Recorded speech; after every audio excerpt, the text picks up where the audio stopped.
access, lakini imeniumiza sana hii kesi Makopa msiache jamani, kafungiwa. Inayohusiana na eco development. Okay, endelea.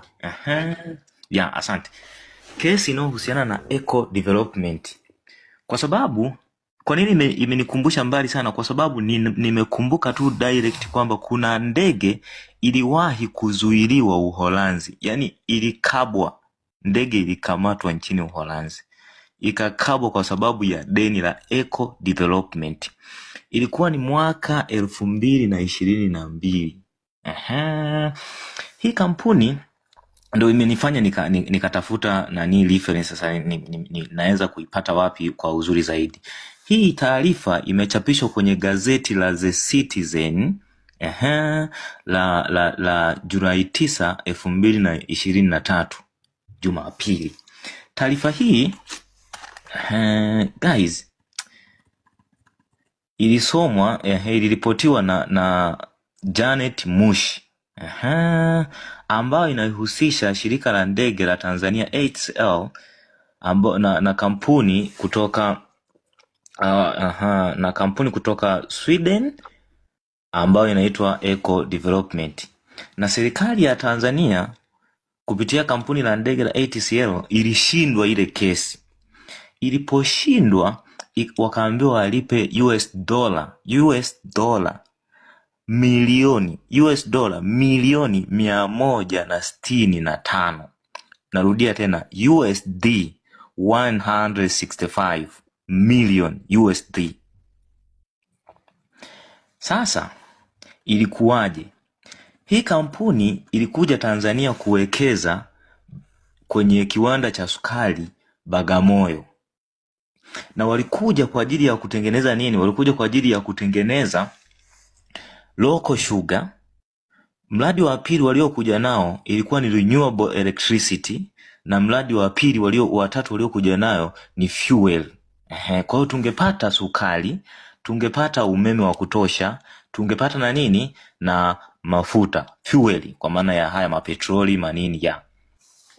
Sasa ndugu zangu, kampuni hii ilipokuja ilikuwa na uwezo, ilikadiriwa kwamba ingekuwa na uwezo wa kutengeneza at least minimum kiwango cha chini cha ajira 20,000. Ajira 20,000 kwa watu. Sasa kwa nini hii taarifa siku ya Alhamisi Julai 6 mwaka 2023, msemaji mkuu wa serikali Bwana Gilishoni akiwa Arusha alisema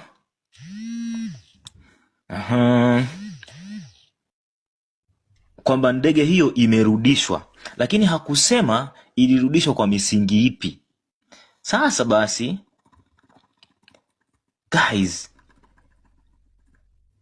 ndege hiyo ilizuiliwa kwa takriban kuanzia mwezi wa 12.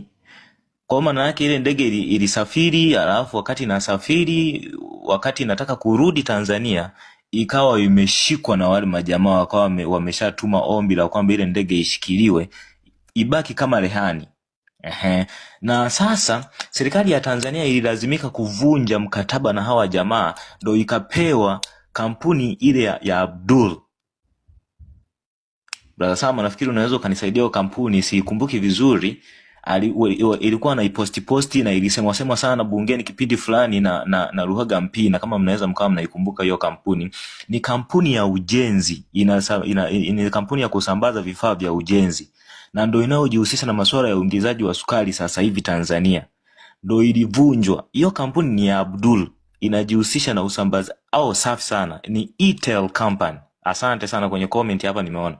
Ni Etel. Ikapewa hiyo kampuni kuingiza sukari. Kwa hiyo inavunjwa mkataba wa kampuni ya maana ambayo ingetupa vitu vya msingi, ingetupa matokeo. Kwanza ingetupa ajira, lakini pia ingetupa umeme, ingetupa sukari, na ingetupa nini? Nishati. Ingetupa mafuta.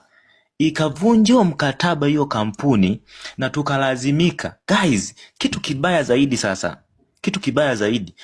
kampuni hiyo ilikuwa imelipa US dollar milioni 52 peke yake Lakini tukalazimika kuja sisi kuilipa hiyo kampuni pamoja na fidia USD milioni 165.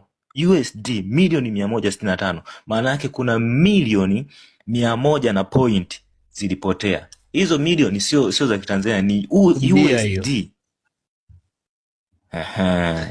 Hebu zipigeni mzitaje kabisa zipigeni mzitaje kwa Kiswahili ili waumie roho wananchi. Wengine wakiona hivyo wanajua buku tu.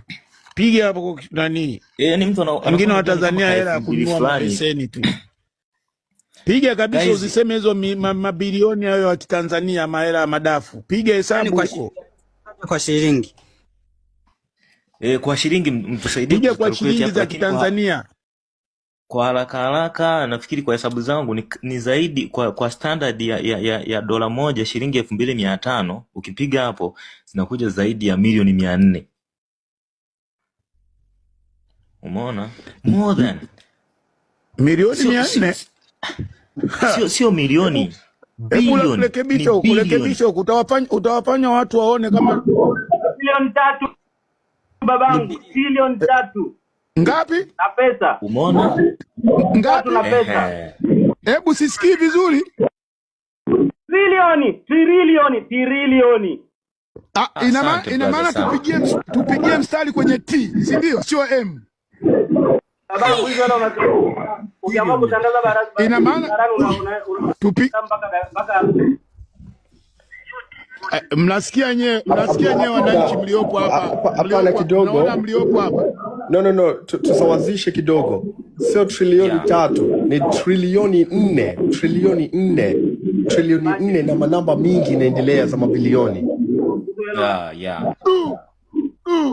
Sasa mnaweza mkaona jinsi gani nchi inavyotafunwa na watu wachache, kwamba hii ilikuwa ni mradi wa serikali, wakavunja mkataba kwa maslahi yao binafsi, akapewa hiyo tenda ya kuingiza sukari, na sukari yenyewe mnakumbuka jinsi ilivyokuwa inaingizwa bila kufuatwa gap sugar inayokuwa inahitajika, kiwango cha sukari ambacho kinapelea nchini. Halafu majamaa walikuwa wamelipa $52 million kama ready to go project. Yani walikuwa tu wameanza kulipa, kwa sababu unapokuja kufanya investment unatanguliza kiasi fulani cha kulipa. Walikuwa wamelipa USD milioni 52 kama ready to go project. Halafu kabla hata hawajaanza huu mkataba ukavunjwa. Ulipovunjwa hii kesi, ndo majamaa wakaenda kushtaki. Walipoenda kushtaki ikabidi washikilie ndege. Hiyo ndege ilishikiliwa Uholanzi. Halafu ndege iliposhikiliwa kwenye parking pale, kuna cost to incur, ambazo hizo cost hazilipwi na mtu aliyekushtaki, unazilipa wewe uliyeshtakiwa. Umeona? Halafu tulivyokuja kulipa, tukalipa hizi US dollar milioni 165. Mwanasheria mkuu wa serikali kipindi hicho nakumbuka alikuwa Dr. Feleshi, kama mnaweza mkakumbuka. Gilishon alikuja akatoa hili tamko akiwa Arusha. Ninalo gazeti la The Citizen hapa, lina state hivyo. Msemaji mkuu wa serikali, ilikuwa ni tarehe 6 ilikuwa Mr. Msigu was speaking on Saturday, July 8, tarehe 8, akiwa Arusha ahead of the international anti-graft meeting gathering different stakeholder from the continent commencing on July 9. Alikuwa anazungumza hapa tarehe 8 Julai, Bwana Gelson Msigwa, taarifa hii, na hakuwahi kusema kwamba Tanzania hii ndege ilirudi kwa misingi ipi. Hakuwahi kusema mkataba ulivunjwaje. Hakuwahi kusema kwamba kwa nini tulilipishwa hizo gharama zote. Hakuna mahali ambapo waliwahi kustate reality kwamba tulitakiwa kulipa kiasi hicho. Guys, mbali na kwamba tumekoseshwa ajira, tumekoseshwa sukari, tumekoseshwa umeme, tumekoseshwa na mafuta, lakini tumepigwa kiwango kikubwa cha fedha. Naomba kuwasilisha. Hiyo sasa hivi, hiyo nchi sasa hivi bila kuwatoa hao CCM, yani hakuna mtu atakayepata ajira. Mtaendesha bodaboda mpaka mtakufa. Yani mmeshapandishwa kabisa.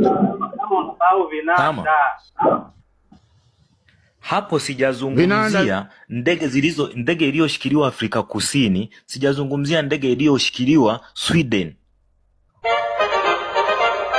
Umeona? Kwa sababu hizi zote ni ndege zilishikiliwa baada ya mikataba kuvunjwa. Na yote tulilipa gharama billions of US dollars.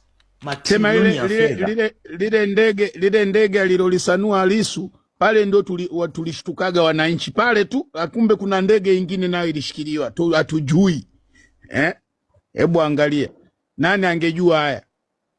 Kama hebu huko mmoja apige hesabu dola 500 ni shilingi ngapi za Tanzania, tujue happy birthday ya mtoto wa rais ilikuwa inatumika shilingi. Piga za Tanzania. Unajua tukiyasema ya Kitanzania waumie zaidi. Hiyo ya kwanza imeisha ni trilioni